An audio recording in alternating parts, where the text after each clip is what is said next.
asalaamaaleykum chers internautes de la 3SA TV ñu ngi leen di nuyu di leen ziar tey nag ñu ngi fii si commune bu Diamaguène Tivaouane Diacksao waa groupe scolaire Cheikhna Cheikh Sadbou ñoom ñooy amal seen 8e édition fête de fin d'année tey nag si fête bi ay kilifa yu am solo daan nañ fiy teew ki si mel ni monsieur le maire de la commune de Tivaouane Diacksao teew na mais aussi monsieur le ministre de l'éducation monsieur Guirassy Sy moom tamit daan nay teew si bile événement su ko defee da ngeen ñuy daal di topp ñu wan leen naka la programme bi tëddee. ginnaaw bi ñuy sant yàlla julli ci yonent bi sallallahu alayhi wa sallam ñu ñaan rek kilifa gi xam nañ ni emploi temps bi chargé na lool war fa kala macha allah waaye ñu def nañ ko tàmm defee ak ki nga xam ne moo ñu ko tàmm defal yàlla nañ ko yàgg a defal. muy lan ñaan adduwaa silaahu muminin ñaan mooy gànnaay julit jotaay bu mel nii su amee kilifa yu mag nekk fi kenn xamul ci ban gémmiñ la yàlla suñu borom di nangu amin ñu def ñaan maa ngi ñaan sama baay bi nga xam ne yàgg naa dajeek moom fii te jàpp naa ne moo mag ci jotaay bi te dañuy faral di wax ne mag du yàlla mais yàgg nag yàlla kon ñu may ko rek mu defal ñu ñaan ñaa di tàmbali waxtaan wi.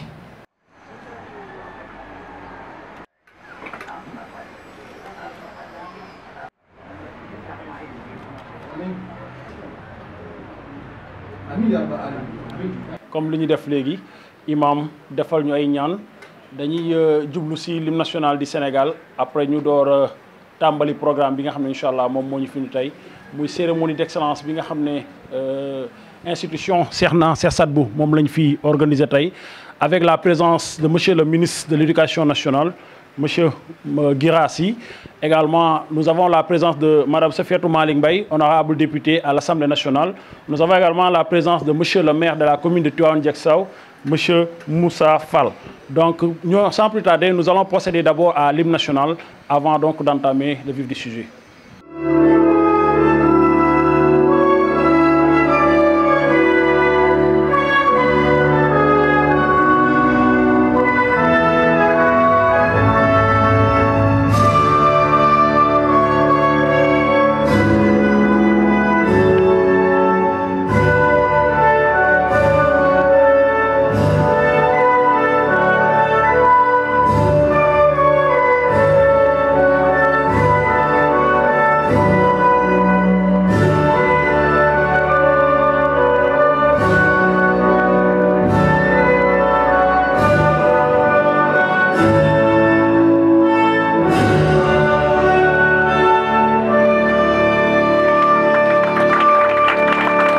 sunu maire muy Moussa Fall mi nga xam ne tey dafa benn conseil municipal bi nga xam ne dafa wàcc liggéey mais également dafa ne day bàyyeendi loolu ñëw tamit pour présider suñu activité. Honorable Sofiatou Malick Mbaye tamit pareil donc kon képp kilifa bi nga xam ne teew na fi tey rek am na loo xam ne tënk na la mais néanmoins comme ñëw nañu ba teew fi duñ def lu dul di leen si jaajëfal bu baax a baax. di jaajëfal également le président de l'APE suñu papa Mamadou Bokum mi nga xam ne moo ngi fi teew. ak képp ki nga xam ne kilifa nga notable nga nekk ci dëkk bi mën nañ ci lim suñu formateur ki nga xam ne lépp lu nga xam ne moo nekk si ñun tant bien sur le plan sportif que sur le plan pédagogique def na ko si ñun mooy suma grand Pape Moussa Sarr nekk également enseignant au niveau donc de l'ICCS doon fi professeur de français. mën nañ ci également noter suñu grand El Hadj Fall bi nga xam ne tamit moo ngi ci dëkk bi doon fi notable moom tamit moo ngi nii teew. mën nañ ci également lim ki nga xam ne mooy Demba Keita ñu gën ko xam ci Malal doon également responsable au niveau de la localité de Tivaouane Diacksao moo fi teew ak suñu papa ak suñu kilifa yi nga xam ne ñoo fi teew yëpp ak suñu yaay ak suñu sœurs yi. donc sans plus tarder nous allons donner donc la parole à monsieur El Hadj Sow qui est le directeur donc de l'ICCS pour le mot de bienvenue après ñu jox kàddu gi monsieur le ministre balaa moo yeewee ko. Merci beaucoup. Je ne serai pas long parce que le ministre a une contrainte de temps. Voilà, maa ngi nuyu mbooloo bi yëpp ci seen teewaay. Je serai pas long. Je vais adresser quelques mots pour le ministre pour le libérer. Monsieur le ministre, honorable député Sofiatou Mbaye, monsieur le maire, monsieur le directeur pédagogique, distingués invités. Monsieur le ministre, votre présence parmi nous aujourd'hui témoigne de l'importance que vous accordez à l'éducation nationale, un pilier fondamental du développement de notre nation. Nous sommes honorés de votre visite et de votre soutien. Votre présence renforce notre conviction que l'éducation nationale est la clé de voûte de notre société, celle qui permet à nos enfants de s'épanouir, de s'accomplir et de contribuer activement au progrès de notre pays. L'institution scolaire Cheikhna Cheikh Sadbou, pour sa part, s'inscrit pleinement dans votre projet de réformer le système éducatif sénégalais, tel que décliné dans votre document cadre sur la réforme des curricula. Comme vous l'avez si bien mentionné dans le dit document, je cite, « Nous voulons bâtir une école qui forme un citoyen enraciné, humainement, connecté, lucide et solidaire, capable de discerner d'initiative et de coopération, capable de discernement, d'initiative et de coopération. » Fin de citation. Nous vous encourageons à concrétiser la vision du président de la République, M. Bassirou Diomaye Diakhar Faye, d'un système éducatif décolonisé, ancré dans nos valeurs socio-culturelles et religieuses, et mieux adapté aux ambitions économiques de notre nation. Monsieur le ministre, votre rêve d'une école qui relie l'élève à lui-même, à sa spiritualité, à sa communauté, à la société et au monde est bien possible si nous osons opérer les ruptures qui s'imposent. Refonder notre système éducatif est, comme vous le dites, une œuvre juste, cohérente et vivante, à la hauteur des espérances portées par notre peuple. Ensemble, continuons à œuvrer pour un système éducatif de qualité, un système qui valorise l'effort, la persévérance et l'excellence.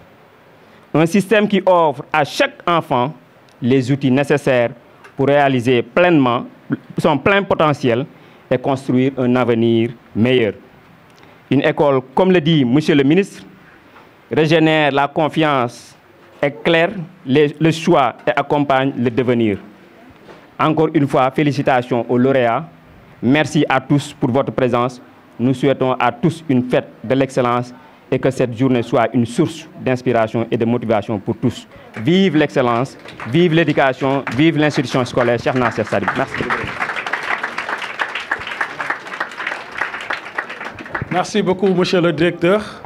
Je pense que le discours bi est plein de sens. Suñu jàngatee li nga xam ne wax na fi lépp rek day tënku ci li nga xam ne mooy la politique bi nga xam ne moom le président Bassirou Diomaye Diakhar Faye woote. Donc monsieur Sow su wootee loolu ñun on peut le témoigner étant donc des enseignants de l'établissement. J'avoue que ICCS s'est fondé il y a à peine 8 ans, mais en tout temps nous avons eu à faire des résultats à qui bon nombre d'élèves ont eu à sortir donc de cet établissement. Donc nous ne pouvons que remercier encore une fois monsieur le directeur, également l'équipe pédagogique qui accompagne l'ensemble des élèves donc de l'établissement. Permettez-moi également de remercier une personne qui s'est longtemps activée dans le domaine éducatif, une personne qui a même eu à avoir une école de formation, à savoir l'IAM. Je veux nommer par là le ministre de l'Éducation, M. Moustapha Maba Guirassy, ici présent. Nous avons eu à voir cette année les réalisations que vous avez eu à faire tant bien lors des différents examens et concours qui ont eu à se dérouler cette année. Donc encore une fois, nous vous disions merci et également vous nous honorez de votre présence aujourd'hui à l'ICCS. Nous saluons aussi la présence de Madame Mintou Gaye, qui est présidente d'une association basée en France, qui œuvre pour beaucoup dans l'éducation des enfants, qui est également partenaire de l'école ICCS, qui est venu aujourd'hui avec un lot donc, de cadeaux qu'il a eu à faire donc, aux élèves. Maintenant, nous allons donner la parole à Monsieur le ministre, avant donc de se libérer. On donne d'abord au maire. Voilà, donc on donne au maire, ensuite aux députés, et que voilà, nous allons donner la parole en fait à Monsieur le ministre.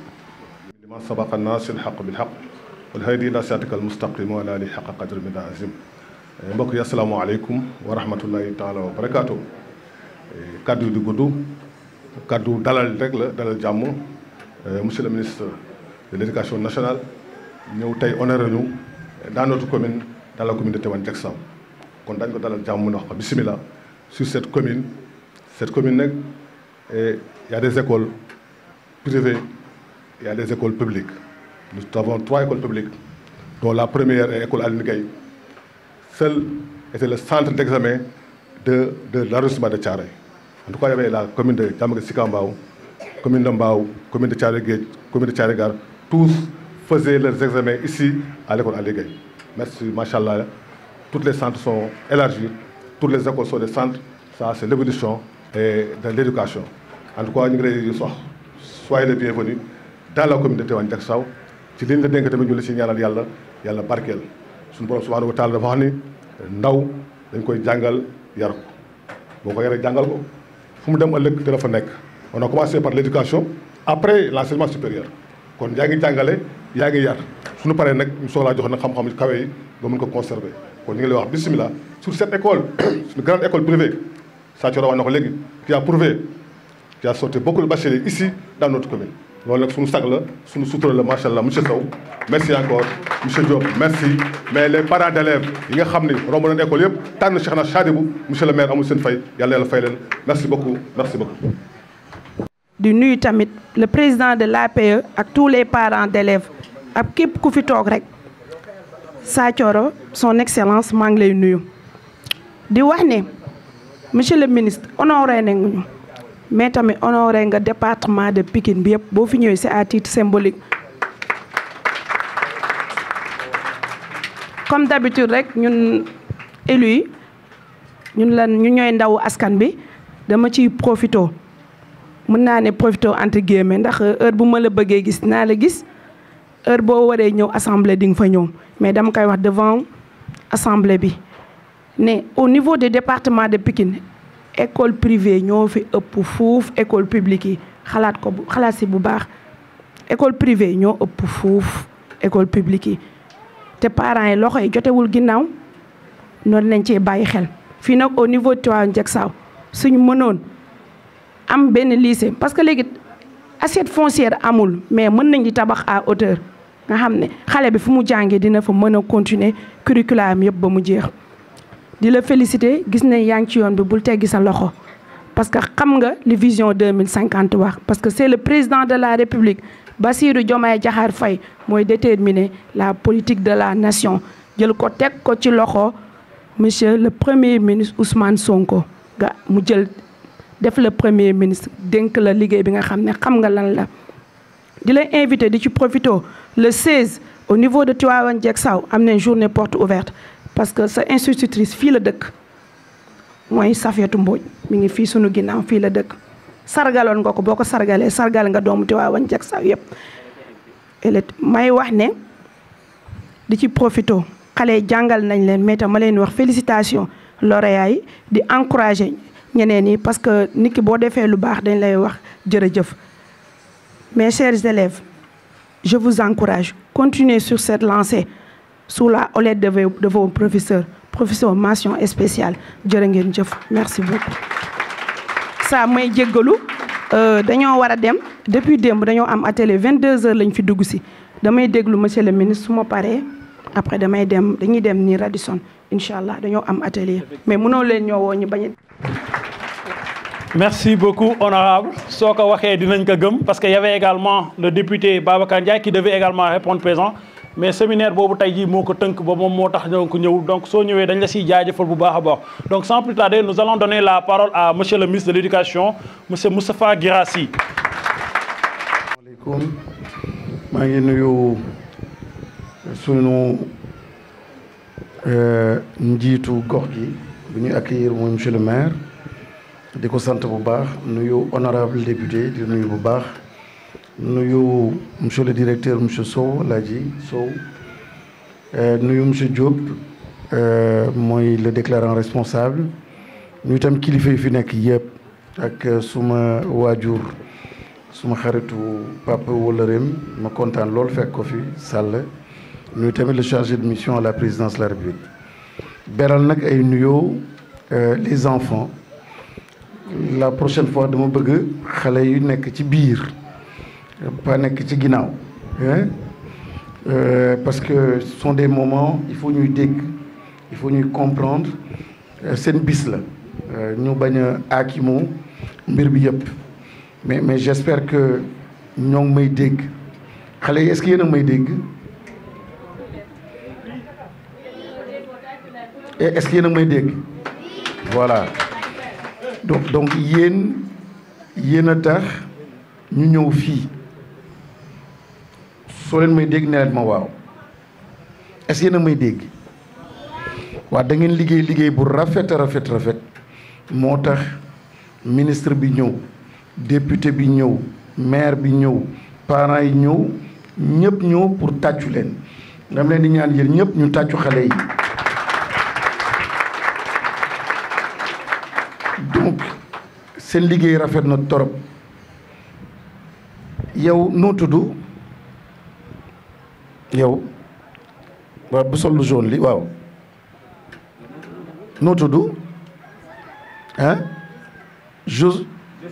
Jocelyne nga tudd Jocelyne démb dama gént ni Jocelyne moom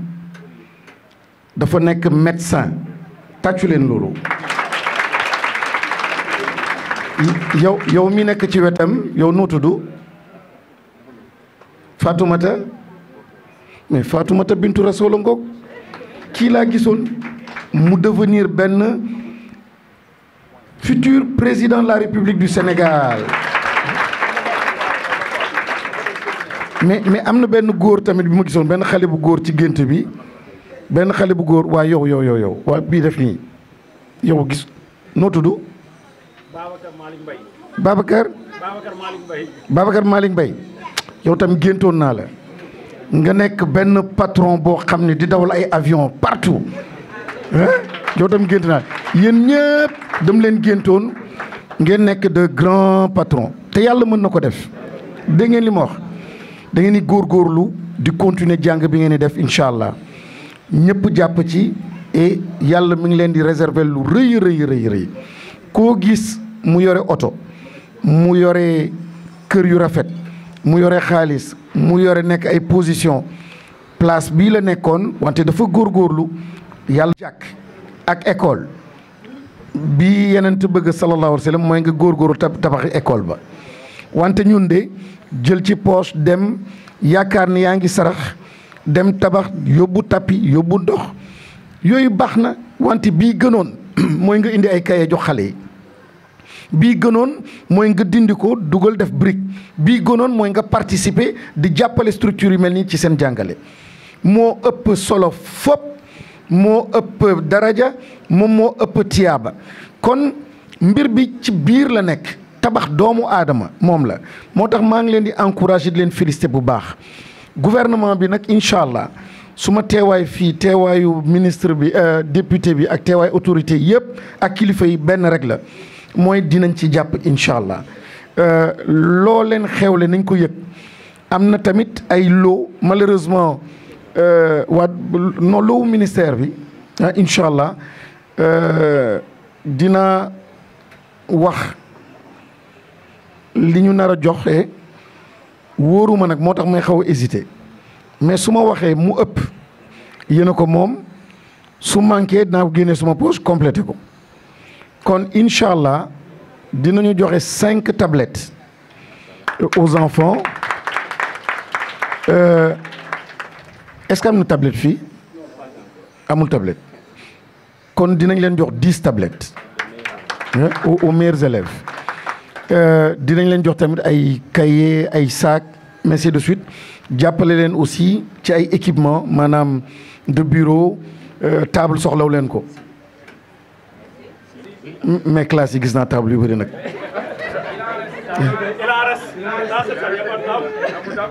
waaw d'accord donc nañ leen jox ay table dès lundi incha allah su dee mën nga ñëw ministère ba soobee yàlla ñu jox la ko kon maa ngi gërëm ñëpp di sant ñëpp di baalu ak dañ may xaar côté bële donc maag honorable moom tamit am na ay contraintes mais bonne chance yàlla ñu yàlla jàppale jërëjëf merci merci beaucoup monsieur le ministre. muy sagu Tivaouane Diacksao ñu nuyoo waat ñi fi teew ñëpp di leen sargal yéen ndaw yi nga xam ne yéen a waral jotaay bi ministre bi wax na ko léegi danañ ci bàyyi xel xam naa monsieur Sow dana ci bàyyi xel beneen yoon na xale yi nekk ci biir ci kanam parce que ñoom moom jotaay bi parce que loolu dafay fekk si rek wax bi may faral di wax toujours ci fii ci école bi walla ci panel bi que ni jaboot gu ne sa doom rek nga bëgg mu gën la te dañu nekk ci jamono boo xam ne jamonoy yar la jamonoy jàng la kon parent d'élève bi ci turu ñëpp laay waxee nag parce que madame la première vice-présidente Adji Fama Ndiaye mi ngi nii ci sama kanam ak la trésorière générale Ndeye Sané ñi ngi fii ñeneen ñi xam naa ñi ngi ci yoon bi di ñëw ñi nga xam ne ñoom ñooy bureau bi waaye na ngeen xam ni juróom-ñeenti weer yi nga xam ne moom la ñu génn léegi parents yi xañ seen bopp lu ne fay leen ko ngir ngeen jàng xaaruñ si lu rek tey bés bii xale bi nga xam ne léegi rek moom mooy am mention très bien ci baccalauréat am ko te monsieur le ministre jox ko loolu dugg ma ci xolu bàyyi mais bàyyi bi xolam sedd na guy lépp loo xam ne dépensé woon na ko rek fàtte na ko waaye nag xam nga jaboot donte ne xale bi am na ay droit mais yow am nga devoir yow parent bi am nga devoir sa devoir la nga taxaw ko sa devoir la nga xool jàngam sa devoir la nga xool nga yar ko parce que bala ngaa tala dem jàngi wala bala ngaa dem tala jaamu ji yàlla da ngay yaru wala da ngay jàng parce que même boo mu jàngul doo mën a jaamu yàlla yàlla suñu borom wax na ne bala nga maa jaamu xam ma bala ngaa xam nag da ngay jàng boo jàngul doo mën a xam kon ñi ngi leen di ñaanal yàlla ñi nga xam ne dañoo am baccalauréat ren yàlla na ci yeneen diplôme topp yàlla na leen jikk yàlla na jig réew mi jig école bi ñi nga xam ne tam dañoo génn ci examen BFM bi tamit am ci ndam yàlla na suñu borom ndam li jig leen ñi nga xam ne nag yàlla suñu borom dafa def jàlluñu du seen yaafuus yàlla mooy maye mën nga nag jàng li si des nga bàyyi ci loxo yàlla mooy maye kon déwén yàlla na nekk tamit muy seen bés seen chance nit buy yóotu dara di ko xëccu yàlla na fekk muy li gën ci moom sama doom yi dama leen koy faral toujours di nettali loo xam ne duma ko mën a fàtte mukk jamono yun ñu ngi tollee di def brevet mu ci koy wax léegi BFM candidat yi nga xam ne dañoo amoon ci dëkk bi yëpp fii motoon nañ 15 kenn jàllu ci kenn moo jàlloon kenn du ma mën a wax turam parce que génn na àddina mais kenn moo jàlloon kenn kooku ba mu jàllee ñun ñëpp dañoo échoué woon mais balaa école di ubbi moom dem na barsàq kon diplôme ba jaruñoowu ko sax ñun ñi nga xam ne ñoo échoué woon yeneen année ci topp ñu jàll te yàlla may nañu ba tey ñu ngi fi jàngat boobu laay wax toujours sama doom yi saa bu ñu amee examen di yóotu soo amulee may la muñal xam ne dafa gën ci moom boo amee may la yàlla na la jikk mbër dana daan moroom sax ci arène bi mais da koy ñaan ne ko yàlla na la ndam di jikk waaw mbër yi dañ koy dégg toujours nit ki bu la daanee ak a metti mais da nga koy ñaan ne ko yàlla na la jikk jikk nag mooy mu nga jariñoo ko nga fekkee kon xale yi ñu ngi leen di sargal di leen ñaanal parents yi tamit nga xam ne seen tur laay waxee yàlla na yàlla yombal lépp li ngeen am di ko def ci njaboot gi ba nga xam ne seen partenariat ak école bii yàlla na yàgg parce que école bii nee naa leen partenariat la ñun ak ñoom mais ñoom ñoo am li nga xam ne lañ soxla ñun mooy savoir ñoom savoir bi lañ yor ñun yor suñu poche indi suñuy doom moo nañ dem ci yenn école mais dañoo bàyyi ñëpp am ci ñoom yaakaar ñëw fii yàlla bu yaakaar tas ñi nga xam ne nag savoir bi nga xam ne la ñuy def ci doom yi ci xale yi ñun mun ñu koo fay parce que savoir mooy li nga xam ne boo fàtte lépp wala la culture boo fàtte lépp liy des mooy la culture mais li nga jàng ci école bi ba ilaa yawmal xiyaama ci doo ko fàtte te pourtant de la sa parent fay rees na bu yàgg kon nañu xam ne que ñun ak yéen partenariat la ñaan yàlla examen bu am rek ñu am 100% yàlla mën na ko yàlla na ko yàlla def muy école équipe pédagogique boo xam ne ñu sawar lañ ci xale yi ñu sawar lañ ci bëgg xale yi réussir monsieur Sow monsieur Diop su ma leen tuddee yóbbaale nañu si des ñëpp en tout cas ñun parents d'élèves yi ñu ngi leen di remercier di leen sant di ñaan yàlla yàlla nañ ko yàgg fekkee di ñaan yàlla suñuy ñëw tànku dellu yàlla yàlla su doon def ko ngëneel suñu baay bii nga xam ne boobu ba léegi moo ñuy defal ay ñaan ñu koy ubbee jotaay bi yàlla nañ suñu jiglaay yàlla na fi yàgg ñëw yàlla dara tëw ko damay wax toujours ne à son âge góor gi jàpp naa ne sëtam lay accompagner muy li ma waxoon rek sa njaboot rek nga bëgg ñu gën la kon su ñëw fii di yéeg escalier yi ak yéeg ni mu méttee góor gi di ko def di yéeg dañ koy sargal di ko ñaanal yàlla na ci wér topp monsieur le ministre du ma daaneel léegi te ak kiiwuma ci moom ñu ngi koy sant ci li nga xam ne def na ko déplacement bi parmi tant d'écoles des milliers d'écoles yi nekk Sénégal nga nekk seen kilifa nga tànn ci suñu école di école privée ñëw def ak ñun 1 heure de temps loolu doy na ku ñëpp soxla loo ci am na la doy ministre bi yéeg bi mu ñëw fii sagal nañu sagal na boppam sagal na monsieur Sow lu ñu yàgg bëgg la garab bu la sutul du la may ker ñëw ministre bi lu ñu yàgg bëgg la kon bu ñëwee tey taxaw fii def fi lam fi def wax fa dëgg yàlla ñu ngi koy bëggee monsieur Sow boo gisee nga ne ko parents d'élèves yi kontaan nañu trop ci sa teewaay ñu ngi koy ñaan yàlla réussite parce que nag bokk na ci ministre yi nga xam ne ñoom la ñu gën a gis seen liggéey ci nguur gi moom yore éducation nga xam ne département bu méttee métti la bëri na coow jàngalekat bëri na defante nga yor ay xale mais su la yàlla mayee ngay def ay résultats sant yàlla j'ai assez monopolisé la parole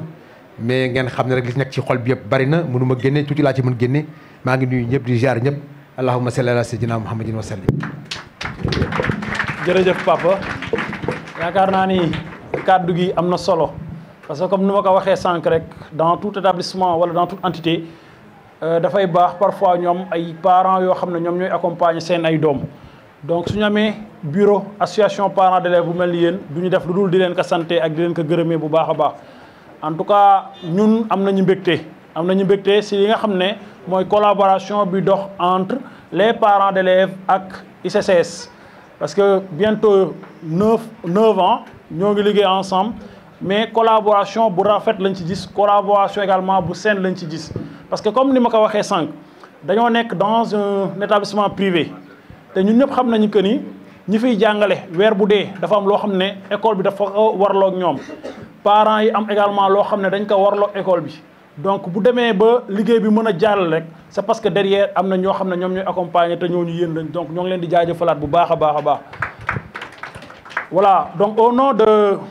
l'équipe pédagogique parce que comme ni ma ko waxee école bi ren dañoo jëboon ci ay examen moo xam muy BFM moo xam également muy baccalauréat yàlla dimbal nañu malgré jafe-jafe yi nga xam ne am nañ ko ci année bi yëpp ak résultats yi nu ma xawee doy waar au niveau national jàll nañu baaru 50% maanaam buñ ko doon natt ci ay xayma suñu jëloon téeméeri ndaw yoo xam ne dañu doon def examen juróom fukk ak li teg ren am nañ ko examen moo xam muy BFM moo xam également muy baccalauréat am si également mention à la personne donc de Sokhna Seck donc di leen ko jaajëfal loolu nag sur le plan sportif également participé nañu ci IASU le professeur monsieur Ndiaye moo leen doon encadré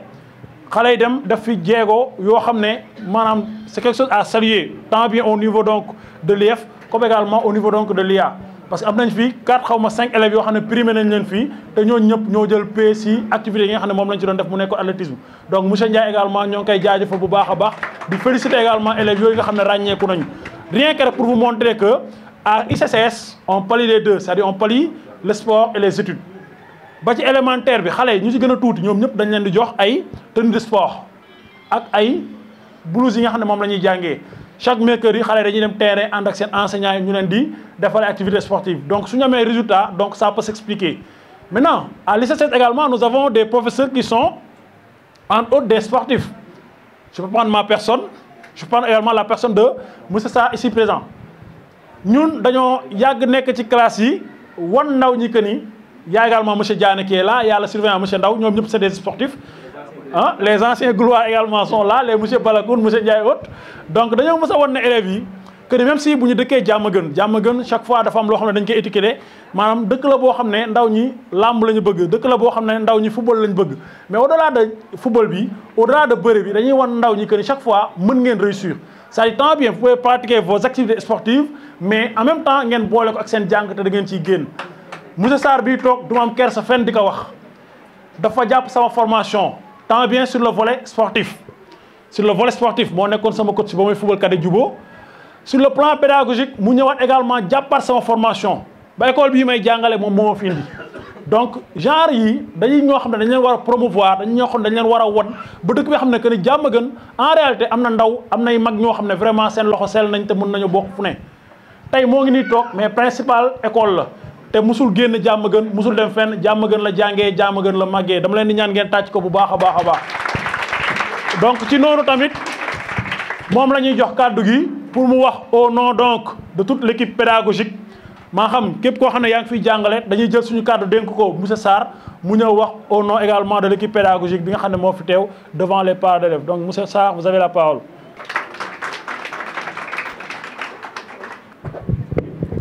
Merci monsieur Sathioro Fall. salaamaaleykum mbooloo mi maa ngi leen di nuyu ñëpp ku nekk sa tur ak sa sant. di nuyu ki nga xam ne moom mooy le directeur de l'école ICCS muy monsieur Sow di nuyu aussi ki nga xam ne moom mooy le directeur pédagogique muy monsieur Diop di nuyu aussi le président des parents d'élèves ak toute sa délégation di nuyu aussi ñi nga xam ne ñoom ñooy tous les invités ici présents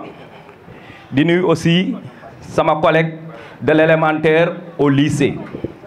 di beral nuyoo ñi nga xam ne ñoom ñooy les enfants mooy les élèves mooy les potaches comme ni ko Sathioro waxee jël kàddu mën na nekk mais jàpp naa ne am na ñoo xam ne ñoom ñoo gënoon nekk sama kilifa fii si école bi mënoon nañu wax en mon nom et au nom de l'équipe pédagogique mais comme cër la rek dama koy nangu di wax rek aux parents d'élèves que présentement ñu ngi ci fin d'année scolaire année bi gudd na on a fait 9 mois de cours mais comme niñ ko gisee l'équipe pédagogique était une équipe dynamique parce que lépp li ñu waroon jox xale yi jox nañ leen ko lépp liñ ci waroon def nañ ko parce que école comme on le dit c'est l'éducation et la formation donc nekkuñu fii rek pour jàngal xale yi sur le plan pédagogique mais aussi dañuy liggéey ci li nga xam ne moom mooy seen éducation mooy seen yar parce que yar day nekk ci kër gi day nekk ci mbedd bi mais aussi dañ koy compléter ci école te école am na ci pàcc bu rëy boo xam ne moom mooy róoram et jàpp naa ne fii ICCS xale yi du ma ne yaruwuñ de mais ñu ngi ci tànk yi am na ñoo xam ne nag macha allah mais ñi nga xam ne aussi nekkuñu ci tànk yi ñun dañuy def le tout pour que ñoom bu ñu delloo seen kër yi ñu xam ne fii ci école bi am na lu ñu def ci ñoom te loolu mooy rôle enseignant yi donc rôle li nga xam ne moom mooy la direction de l'ICCS di sant encore une fois la direction parce que ils ont mis tous les moyens à notre disposition tey jàngkat yi bu ñu ñëwee ICCS vraiment dañuy sentir ne ñoo ngi seen kër te jàngalekat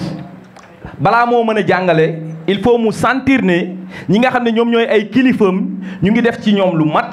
te jàpp nañ ne ICCS donc loolu mu ngi fii encore une fois la direction de l'ICCS ñu ngi leen di gërëm di leen sant di leen ñaax encore une fois ngeen gën a redoubler d'effort parce que nous sommes dans une école privée et école privée bokkul ak école publique parce que école publique réalité bi fa nekk c'est un peu différent mais fii xale yi dañuy fay donc parents yi bu ñuy fay seen xaalis dañuy xaar ci école bi ñu jox leen ay résultats sur le plan pédagogique mais également résultats sur le plan éducatif et jàpp naa ne à ICCS ñu ngi fi donc xale yi encore pour terminer dama leen di ñaax di leen wax ñun sunu mission mooy di leen inculquer du savoir di leen jàngal di leen wan nan ngeen war a def pour réussir donc comme niñ koy waxee ndimbal da ci fekk loxol borom donc dañuy bëgg chaque fois ñun yoon yi ñu leen di teg ngeen koy suivre te jàpp naa ne boo leen tegoo ci yoon yi yàlla incha allah lépp li ngeen xam ne bëgg ngeen ko seen parent bëgg ko di ngeen si jot. donc encore une fois ci foofu lay daanelee di gërëm ñëpp di sant ñëpp di ñaan yàlla li nga xam ne mooy fête de l'excellence ñu yàgg di ko def di ko féete fii avec de très bons résultats ou bien d'excellents résultats au niveau de ICCS merci jërëjëf. merci beaucoup monsieur Sarr kaddu yi am na solo trop vraiment santaat nañ la bu baax jaajëfal la bu baax a baax maintenant comme tey nag dafa xaw a xat sama bokk ñangeen yeeg jaañeen yeeg mengeen ñi instant am na leneen loo xam ne fu mu toll également bëgg nañ ko defi ji suñu mbokk jigéen également war nañoo dellu kër ga pour mën a taal dañuy procéder directement à la remise donc des parchemins ñu siy jiital nag ñi nga xam ne mooy suñu doom yi ndaw yi muy waa préscolaire. Donc en préscolaire nous allons appeler Mohamed Mbaye Monique Gomis Adjaratou Silla Fatima Sis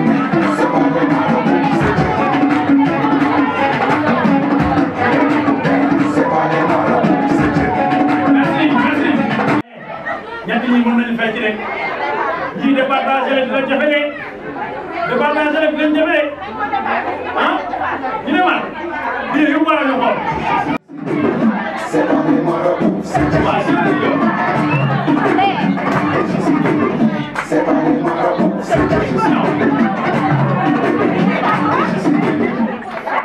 ay li seer na ñaata kii dañu leen seen loxo ñu xool ñaata kii dañu leen seen loxo ñu xool ñaata kooku dañu leen seen loxo maa ngi ko rek 1 2 3 4 5 6 45 ñaata kii dañu leen seen loxo yéen leen bokk na yéen leen 1 2 yéen leen gis ma rek 2 3 4 5 6 7 58 59 ñaata kii dañu leen loxo ma compter 1 2 3 4 5 6 7 60 donc 60 dañuy toog pour le moment donc kii on te remercie ak na ko baax a baax léegi benn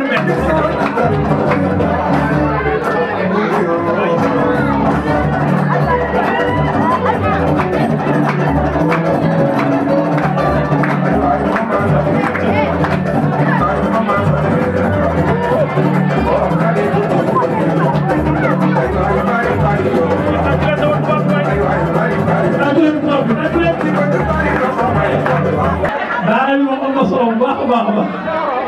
léegi gis ngeen suñu ñaari champion yii lañ def kon wane ngeen ne gannaaw jàng bi nga xam ne yéen a koy def ay fecckat yi moom ngeen. léegi nag kii daa mën a fecc.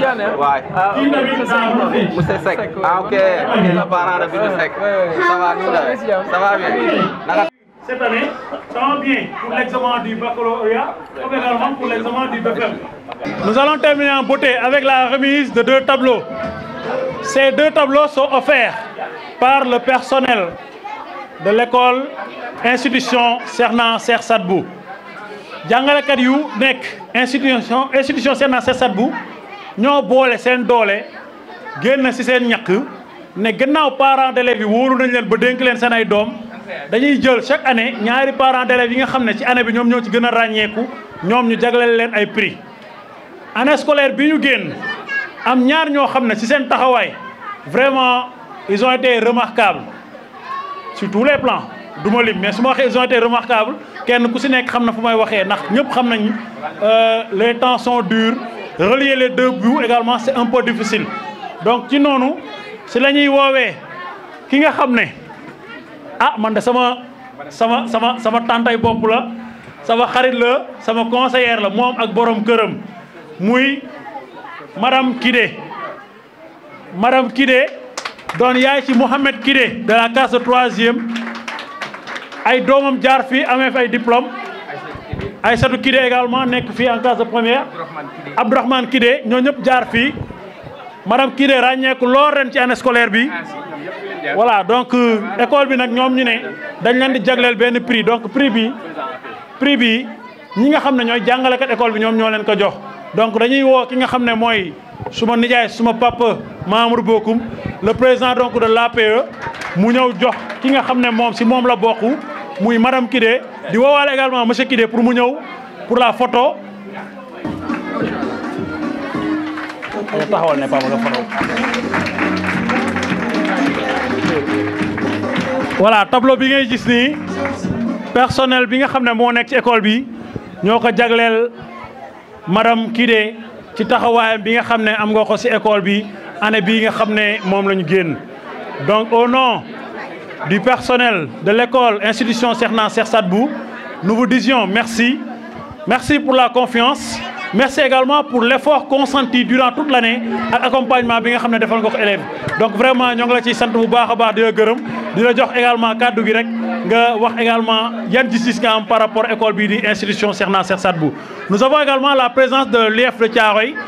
moo ñëw noonu IEF nekk noonu donc dañuy jox kàddu gi madame Kidé incha allah.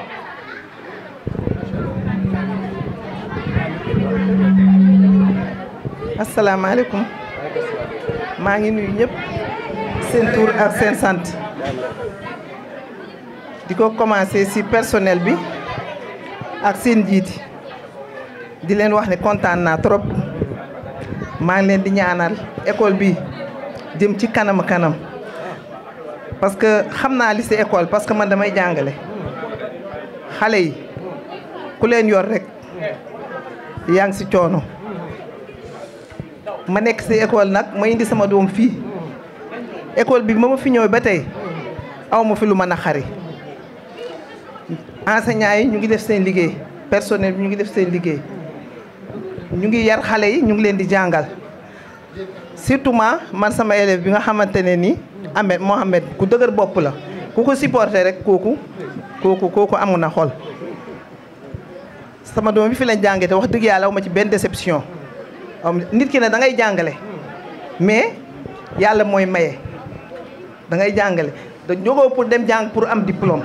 da ngay jàng pour am xam-xam ak pour am éducation loolu moo tax man wax dëgg yàlla maa ngi leen di ñaanal rek yàlla yàggal fi seen taxawaay yàlla may ñu ñëpp ñu njëriñoo ko te lii ni bañ a doon at bu mujj si suñu at yi maa jërëjëf personnel enseignant et enseignante yu maa ngi leen di gërëm di leen massa coono nag ci xale yi jërëjëf. salaamaaleykum kii moom sama doom la saa coro sama doom la sama lépp la wax dëgg yàlla di sama kal nag teg si maa ngi koy ñaanal fi lim bébét yàlla jàppale ko ci incha allah.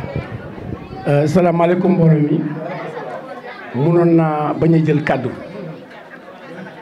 ki ngeen décerné lii léegi suma soxna la. on a cheminé ensemble carrière am yëpp mu def ko ci enseignant xale yu bëri fii ñu nekk ci école bi moom def na ci participation école bi tey suñu demee ba di ko delloo njukkal donc dañu ne alhamdulilah rabbil alamin sama doom yëpp fii la ñu jàngee fii la ñu amee son BFM fii la ñu amee son bac moom aussi mu am lu mu participer ci école bi am na pas mal d'élèves yoo xamante ne moom moo leen débouché ci yeneen école andi leen fii kon moom am na contribution boo xamante ne def na ko dañu ne nekk ci dëkk tekki faa dara gën boo gisee mu def loolu ak sama complicité la parce que man j'étais dans l'ombre lépp lu muy def dañ ciy waxtaane maa ngi moom du ñu umpante ba bi ñu koy invité pour mu ñëw monsieur Sow man la woo ma jox ko suma téléphone mu déglu ma war a tontu mu ne ma déedéet boo tontoo rek dafa mel ni man maa tontu sànq man maa ko waroon andi fii mais yàlla dafa def nii dafa am ku wàññeeku woon suñu ko ñu koy wàcceel kaamil te ma bokk ci kilifa yi nga xamante ne dañ fa war a teew ma ne ko demal taxaw fii man ma dem taxaw fële su soobee yàlla man dinaa ñëw ànd ak suma grand frère muy ku brave ci njàngale là je peux juger ça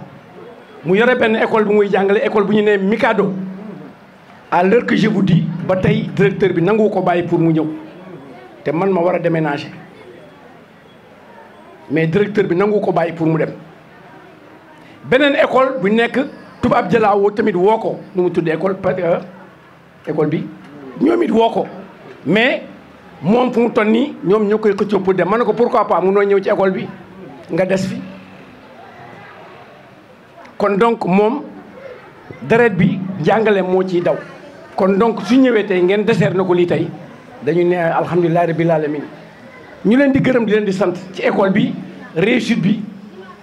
mun naa la ne 100% la même bu fekkee ne ñëpp mënuñu amandoo ci àdduna mais yàlla discipline ku fi génne rek dina am loo génne ñun secondaire dañ daan toog suñu proviseur wala suñu kii dañu daan karawaase su ma ñëwee fii gis léeg-léeg ñu ne monsieur Diop wala mu ne karawaase na leen dama di naan ne gën a dolli ku dem ba secondaire ñu lay karawaase kon donc xam nga ne kooku bëgg na nga jàng tey sama doom tey fii la génnee fii la amee léppam ba am master am tey là où je suis tey c'est lui qui est le chef d'équipe de mon entreprise kon donc bravo à vous et bonne continuation xale yi yàlla na yàlla def kilifa yéen it yàlla na leen yàlla def mag boo xamante ne yéen it di ngeen am ay gone yoo xamante ne dinañ topp son ginnaaw may nuyu directeur bi monsieur Sow yan biñ la yen nii dafa métti tu es le directeur de l'école lépp dafa tegu sa kaw mais peccum liir bu neexee rek ndey tey ci mbagg lii ñi ngay àndal di liggéey ñoom ñooy sa collaborateur kon école bi bu amee réussite ñoom aussi tamit am nañ ci part de responsabilité may wax kilifa yi aussi tamit monsieur le patron man patron sax laa lay wooy pa ndax yow yaa ñu bokk yilifee nga bàyyi xel bu baax a baax ci école bi te ngeen teg ci son loxo loolu mën a dimbali école bi ngeen dimbali ko may nuyu aussi tamit le parent d'élèves yi président parent d'élèves monsieur Bokoum sama jaam la nag quoi monsieur Diawando la man may maabo kon donc maa ngi moom xamante nañu bu baax kon moom aussi tamit yàlla na yàlla dolli sutura Bokoum yàlla waree barke koy di ko merci beaucoup asalaamaaleykum mënu ma ci woon ñàkk bañ a wax loolu rek laa moom lu ma ci wax jërëjëf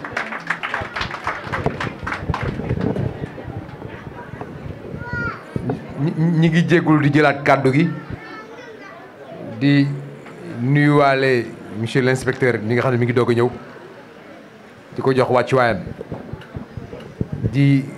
kontaan ci geste bi nga xam ne équipe pédagogique bi def nañ ko à l'endroit de madame Kidé dafa wane rek ne bàyyi nañ ko xel dañuy faral di wax ni koo xamul noo koy def nam la dafa tax madame Kidé bu fekkoon ne dafa toog këram rek weer dee mu jow fay si rek kon duñ ko seetlu duñ ko bàyyi xel mais je suis sûr que ni su demee ba ñu xàmmee ko ràññee ko bàyyi ko xel c'est parce que dafa régulière ci école bi day ñëw di nemmeeku si toogaayu xale yi toogaayu doom ji toogaayu ñëpp te jàngalekat parent d'élève bi mu gën a nawloo ci parent d'élève bi rek mooy parent d'élève bi nga xam ne da koy gis tous les jours parce que da koy wane ne genre picc nga ca kaw mais xel maa nga ci suuf la day tax aussi parent jàngalekat bi dana bàyyi xel ci élève bi mu jàkkaarloo yi xam ne kii yaayam wala papaam chaque semaine mi ngi fi di ñëw di ma xool kon loolu su ko madame Kidé defee ba ñu ràññee ko ba jël ci seen ñaq génnee ci rang juré ji def ko ci moom kon lu mérite la kon madame Kidé da ñu ngi lay encore une fois ndokkeel di la encourager ci lii di encourager tamit yeneen parents bi ñu suivre madame Kidé ni mu def doom da nga koy bàyyi xel doom doo ko yebal ci école ba rek ne maa ngi fay doom dañ koy toppatoo dañ koy encadré ni ñu koy encadré rek mooy mu xam ne yaa ngi ci ginnaawam fay rek boolewul ak ñoom mais nekk ci ginnaawam di ko suivre xale bi la parent gën a suivre moom mooy gën a def ay résultats mais damay sànniwaale xeer monsieur Kidé wane ne tamit moom it doom na soxna si parce que témoignage yi nga xam ne def na ko léegi lu ñu bàyyi xel la lu ñu déglu la bu baax a baax a baax parce que nag soxna borom këram dong moo ko mën a témoigner kenn koo xamee ne témoigner nga rek yàlla suñu borom sax daf ñu koy tere ngay témoigner jox na jàmbur mais bu dee borom këram moo ko témoigner nii mais duñ def loolu ànd ci bëgg ci di la wax madame Kidé jërëjëf yal na yàlla lafal leen cat yal na yàlla lafal leen cat parce que nag loolu lañ fi am maa ngi guddal mais jërëjëf au nom de tous les parents d'élèves ñi nga xam ne ñoom ñoo teew si lii ci fii nañuy ñëw di fekkee si jotaayu xale yi waaw loolu moom nañ koy ñëw di ko def si parce que loolu rek moo mën tax ñu mën a xam xale yi na lañ toogee ñu ngi nuyu ñëpp di gërëm ñëpp allahumma salli ala sayyidina Muhammadin wa sallim. merci beaucoup jërë ngeen jëf vraiment merci beaucoup jaajëfal nañ leen bu baax a baax si taxawaay ak accompagnement bi nga xam ne moom ngeen di def pour l'école institution Cheikhna Cheikh Sadbou vraiment jaajëf. Tout à l'heure ba ñuy introduire madame Kidé nous avons noté la présence de l'IEF de Thiaroye qui est ici présent. Voilà donc nous saluons la présence de l'IEF de Thiaroye et signaler également il y avait la présence du ministre de l'Éducation nationale, monsieur Moustapha Guérassi, qui était ici présent. Il y avait également la présence de madame Safiatou Malick Mbaye, honorable député, qui était ici présent, et le maire de la commune de Tivaouane Diacksao, monsieur Moussa Fall, qui également était ici présent. Maintenant, nous allons introduire l'IEF de Thiaroye, faire son allocution, et à la fin de son allocution également, il va remettre un prix décerné à madame Diong, qui est également parent d'élèves, à qui, comme madame Kidé, ce prix a été décerné par le personnel de l'école institution Cheikhna Cheikh Sadbou. Donc nous allons profiter de l'occasion pour remettre à monsieur l'IEF la parole. À la fin de son speak, nous allons également remettre un parchemin à madame Diong, Inch'Allah. A'udhu billahi minash shaitani ar-rajim. Bismillahir Rahmanir Rahim. Mesdames, Messieurs les membres du corps enseignant, Monsieur Sow, Monsieur Diop de la direction, c'est un grand plaisir d'être là aujourd'hui à 2 titres, ou à 3 même. Le premier titre, je suis venu représenter Monsieur l'IEF Samba, l'IEF de Tchouk Samba qui est l'IEF de Thiaroye. Le deuxième titre, je suis l'inspecteur chef du district de Tivaouane Diacksao, mais aussi de Thiaroye Gare. Le troisième titre, je suis dans une institution, une école privée. Je suis l'inspecteur chargé de l'enseignement privé au niveau de l'IEF de Thiaroye. Donc, à ces 3 titres, je remercie la présence du ministre de l'Éducation. Je n'étais pas au courant qu'il allait être là. Sinon, protocole oblige, j'aurais été là bien avant lui. Et aussi, nous n'avions pas reçu, peut-être avec quelques oublis de M. Sow, le chronogramme de la journée. Nous avions reçu qu'une invitation à venir et nous ne savions pas quand j'attendais le retour pour qu'on m'appelle pour que je puisse venir. Mais si je savais que le ministre allait être là, j'aurais été là bien avant, parce que protocole oblige. Alors, nous remercions tout le personnel de l'école. J'ai été ici en visite quand je faisais la tournée comment dirais-je, passez-moi le mot, je faisais la tournée parce que je viens d'arriver. Je viens d'arriver cette année dans cette IEF et l'IEF m'a confié le privé. Donc je faisais des tournées pour rencontrer l'ensemble des enseignants ou bien des déclarants de prise de contact. Merci M. beaucoup. Voilà, donc c'était une tournée de prise de contact où je suis venu là et j'ai rencontré tous les dirigeants de l'école. Il y avait des enseignants qui n'étaient pas là, mais j'ai eu à voir quelques-uns. Ce que je peux dire, et en guise de témoignage, que cette école, ce que j'ai trouvé, m'a rassuré. J'ai trouvé une école où le sérieux est érigé en mode, où la discipline est érigée en règle. Quand vous voyez une école comme ça,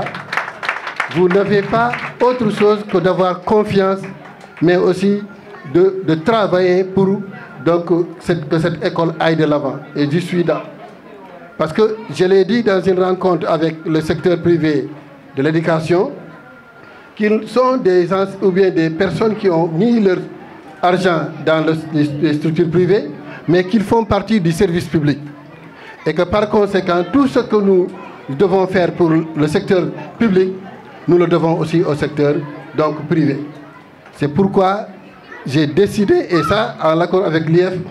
de tout faire pour que nous aidions toutes les écoles. Et c'est pourquoi même j'ai initié un recensement que j'ai envoyé pour voir les difficultés que rencontrent ces écoles pour pouvoir plaider en leur faveur pour que vraiment on puisse les aider. Quand des personnes se réunissent pour faire un devoir que l'État devait faire envers les enfants, qui sont des enfants du Sénégal, ces gens-là méritent un accompagnement. Et nous sommes dans ça. Avec l'aide de Dieu, nous y arriverons. Inch'Allah. Donc, pour revenir aux enfants, puisque c'est ce que l'État ou bien le Sénégal a de plus cher, le jour où on les récompense est un jour spécial où, quelles que soient nos occupations, nous devons être là. Et je me suis mis dans cette idée et dans cette orbite pour que n'importe quelle école, et surtout privée, qui souhaiterait ma présence dans ce cadre solennel, je n'ai pas de problème. Quel que soit le jour et l'heure, je serai là, parce que nous sommes là pour ça. Nous sommes les représentants de l'État dans le secteur de l'éducation. Alors tout ce que les gens font dans ce cadre-là, invitez-nous, nous viendrons. C'est un devoir. Donc je remercie donc, la direction de l'école ICCS pour nous avoir invités. Et j'ai pris cette parole au nom de notre chef, l'inspecteur de l'éducation et de la formation Détchouk Samba, qui est dans une rencontre, il était dans toutes ces journées passées au ministère. Il prépare la journée qu'a dit annoncer le ministre. Donc, c'est à cause de cela qu'il n'est pas personnellement présent. Mais en tant que chef de district aussi, ayant la gestion de ce district en main, donc je peux être censé le représenter et je suis là pour le représenter. Alors, félicitations à tous les enfants qui ont été primés. Mais aussi, c'est un gage d'encouragement pour les autres qui ne l'ont pas été, pour qu'ils puissent mieux encore travailler pour mériter d'être primés. Parce qu'il est bon d'être raconté en exemple devant ses camarades.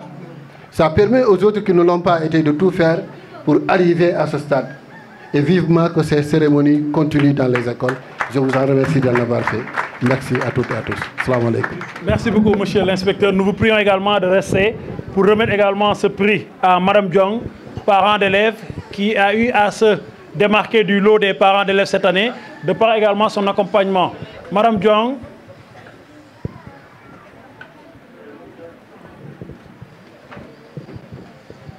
ce prix a été offert par le personnel enseignant de l'école à Madame Diong, parent d'élèves, comme Madame Kidé. Voilà, vous pouvez donc enlever. Voilà, ce magnifique tableau de Ayatou Koursiou a été offert par le personnel de l'école à Madame Diong, de par son dévouement, de par son engagement, de par sa loyauté envers l'institution Serna Sersadbou. Donc au nom de tout le personnel, au nom du directeur pédagogique, au nom du directeur de l'institution, nous vous disons merci. Merci, merci et merci. En même temps, nous allons profiter pour faire appel à nos brevetés et bacheliers qui sont ici présents, de venir prendre donc la photo de famille avec le représentant de l'IEF, le personnel, le directeur, également le président de l'APE, pour une photo de famille, ce qui va mettre fin à la cérémonie. Donc papa ñu ngi lay nuyu bàyyi la nga nuyonteeg mbokku internet yu lay seetaan. asalaamaaleykum wa rahmatullah man la Mamadou Bokoum président association des parents d'élèves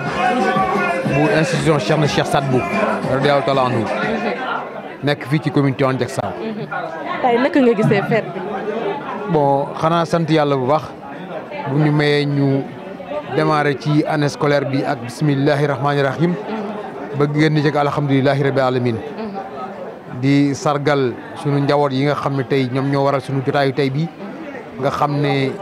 jotaay la boo xam ne dañ doon primer xale yi muy xale bu nekk bëgg na am jotaay bu mel nii parent bu nekk bëgg na itam fekkee sa njaboot fu ñu koy primer.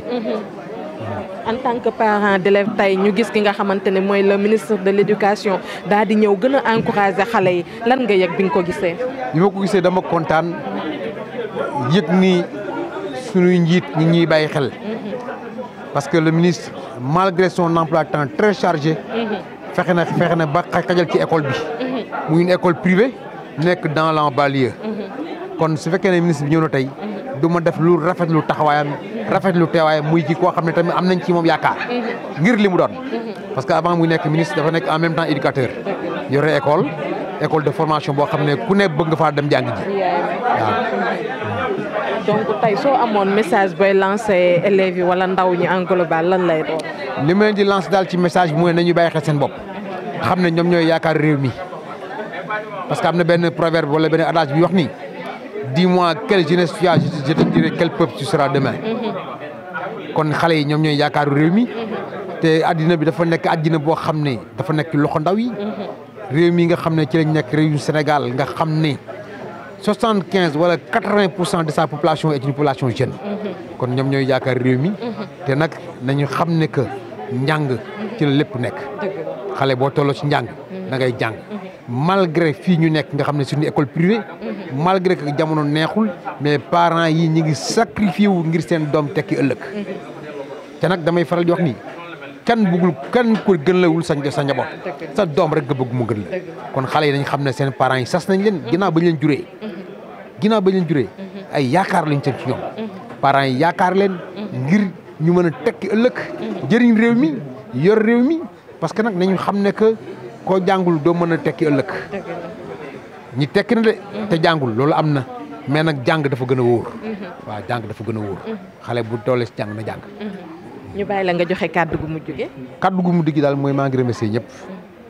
yéen ñi nga xam ne yéen a fi nekk boobu ba tey di immortaliser événement bi maa ngi leen remercier bu baax. seen télévision bi. 3SA TV. 3SA TV. xàmmee naa ko ci yu bari. ci lépp luy xew ci banlieue bi ñu ngi ci. kon ñu ngi leen di remercier bu baax di nuyu seen i kilifa yéen tamit yàlla suñu borom suturaal leen sargal leen. équipe pédagogique bi nga xam ne moom moo nekk fii sur la direction de monsieur Sow. ñu ngi leen di sant di leen gërëm bu baax a baax ci seen teewaay. nee naa leen ne ñun partenariat suñu diggante ak ñoom. dañoo indi suñuy doom pour ñu def si ñoom savoir. xaalis bi ça importe peu. mais ñoom sas bi moo gën a rëy ci ñoom. kon li ñuy xaar si ñoom mooy ñu taxawu xale yi. xale yi bu ñu jógee ci kër ga 8 heures. ñu ngi fi ba 17 heures. kon ñoom presque seen responsabilité la ci yar njaboot gi. en dehors di leen di jàngal. kon am nañ ci ñoom confiance. kon confiance boobu yàlla bu ko dara dindi. ñu ngi sant ñëpp di gërëm ñëpp. encore une fois tous les remerciements à tous les parents d'élèves du Sénégal. particulièrement aux parents d'élèves de ICCS. ci confiance bi nga xam ne am nañ ko sama jëmm ju xew yi ba ma jiite leen. kon maa ngi gërëm ñëpp di sant ñëpp di ñaan yàlla xale yi nga xam ne par exemple jàlluñu ren ci seen i examen yàlla suñu borom déwén may la ñu am ndam parce que nit ki nag li nga mën mooy rek jàng gis des ci loxo yàlla nekk kon ñu ngi leen di gërëm di leen sant bu baax di encouragé ñi nga xam ne jàlluñu ñu leen di gërëm bu baax ok jërëjëf. Papa ñi ngi lay nuyu bàyyi la nga nuyoon teeg ak ñi lay seetaan. bon maa ngi nuyu ñëpp ku nekk sa tur ak sa sant comme on dit alors tey ñëw ngeen ci bis boo xam ne bis bu ñu fonk la. because dañuy sargal élèves yi nga xam ne ñoo nekk élèves yi remarqué ci école bi ci seen comment on dit seen résultat donc am na loo xam moom dinaa ko si dolli parce que dégguma ñu wax ko fii nous avons les élèves les plus disciplinés je ne dis pas de la contrée mais man mosuma gis élèves yi mel nii quoi c'est-à-dire machallah c'est des élèves mon vieux da ngay waaru quoi c'est-à-dire des élèves qui sont bien tout le monde le dit je ne suis pas le premier à le dire ñi ko jëkk a wax mooy les professeurs yi nga xam vous savez c'est une école privée donc les profs c'est des vacataires ah ñoom wax nañ ni nekk nañ fii nekk nañ fële nekk nañ faneen mais gisuñu élèves yu discipliné comme nii kon xam nga lu ñu amul rek yàllaa ko dogalwul mais mën nañ am lu nekk li ñu am ni xem nañ ko trop te bu ñu bëggee lu ko ëpp ñu ngi ci am nañ droit bëgg ko parce que matière bi ñu yor la quoi il est vrai que nous sommes dans une zone très difficile mooy jàmm gën comme on le dit mbër et cetera mais ça n'influe pas là-dessus parce que yooyu ku am mental boobu sax mentalu mbër wala affaire yooyu ci buntu école bi lay yem ñun ñi fi nekk ñoo mel noonu c'est-à-dire dañu nekk nit ñoo xam ni saabaru fóot boppam mais pour ñu yam ñu pour nga yab ñu da ngay wuti doole fii ak fële soo ko mën ñoo yab quoi neexul nekk because ñu dañu def carrière dans l'enseignement dañ ci yàgg trop xam luy enseignement xam luy pédagogie xam aussi luy la psychologie de l'enfant et des élèves xam fu ñu leen di jaaree xam lu ñuy wax ak ñoom xam lu ñu leen di encadrer loolu tax ñu ngi kii bon à part loolu sant nañ leen yéen ñi sax les gens de presse ñëw ci affaire yi couvrir ko vraiment nekk na loo xam ni kontaan nañ ci trop quoi seulement je déplore une seule chose mooy le ministre qui était là dafa nekk affaire boo xam ni ndaw lu rëy rëy la mais chronogramme bi la ñu kiiwul ba nit ñi xam ko am na ni mu xaw a yaraaxi nii bu nit ñi xamoon ni le ministre de l'éducation nationale day teew fii kon tey fii kenn du fi xaj waxuma la sax parents d'élèves yi suñuy parents d'élèves mais yeneen parents d'élèves ak yeneen enseignants yoo xam ni ñu ngi si yeneen école kon dinañ ñëw fii dinañu sargal bis bi dinañ ko marqué màggal goo xamante nii dina kéemaan trop sant nañ ñëpp gërëm nañ ñëpp xeebuñu ñaan nag lu waaye am ci ñaan na ko kii parce que fii ñu ngi ko créé en 2008 te déjà am na benn aura boo xam ne école yi ñu mën a jur mat ñu maam sax amuñu ko nous en 2008 hein parce que moi j'ai pris ma retraite après me soog a gisee avec quelques personnes on a créé ça donc demagul fenn quoi te pourtant nous sommes cités parmi les écoles qui font les meilleurs résultats de la zone waaw au baccalauréat ren sax dafa xaw a compliqué xaw ma planification la xaw ma bëgguma dugg ci domaine boobu daal mais du temps où le bac était simplement le bac on évaluait les élèves pas sous forme de concours mais d'examen nous nous faisions remarquer par les résultats que nous faisions nga jéggal ma ci nasaraan yi ci affaire bi tàmm laago la quoi comme on dit maa ngi leen di sant di leen gërëm jërëjëf merci beaucoup merci Chers internautes de la 3SA TV lii lañ leen indiloon tey fii ci école institution scolaire Cheikhna Cheikh Sabou su 8e édition seen fête de fin d'année bi nga xamante ne doon nañ ko amal ren nag mu daal di àlla daw mais gis ngeen ki nga xamante ne mooy le ministère de l'éducation nationale teewoon na fi mais aussi le maire teewoon na fi gis nañ fi aussi l'IEF de Thiaroye tamit teew na fi ay autorités ñëw nañ mais aussi parents d'élèves yi ñëw nañ personnel école bi ñëpp kontaan nañ gis ngeen aussi élèves yi résultats yu am solo yi nga xamante ne def nañ ko moo xam ci BFEM bi mais aussi ci baccalauréat bi ñu leen di féliciter encore une fois di leen ñaanal yàlla fépp fu ñu bëgg a àgg ci seen étude rek yàlla daal leen di teg loxo donc ñu ngi leen di jox dig daje à très bientôt di leen wax ne restez connectés les grands événements c'est sur la 3SA TV merci beaucoup.